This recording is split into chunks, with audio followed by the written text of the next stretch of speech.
Robert F. Kennedy Jr.'s decision to suspend his campaign and back former President Trump was slammed by his family members as a betrayal, but he says he wasn't driven by animosity. I don't act out of anger or revenge or resentment.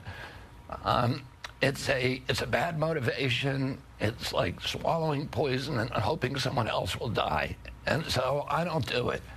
I am very pragmatic and practical, and I am focused on one thing, which is how do we restore health for our children. Kennedy and Trump agreed to form a unity government. That appears to be the extent of their relationship at this point. Kennedy says there are no guarantees that he'll be offered a position in the Trump administration, even though Trump said he'd be open to the possibility.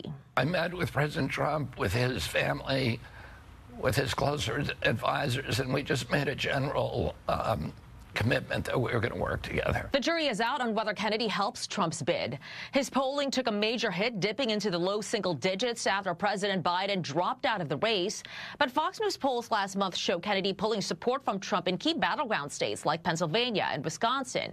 So Trump is hoping he can draw some of those backers to his camp. The Democratic National Committee was quick to brush off Kennedy's endorsement, saying, quote, good riddance.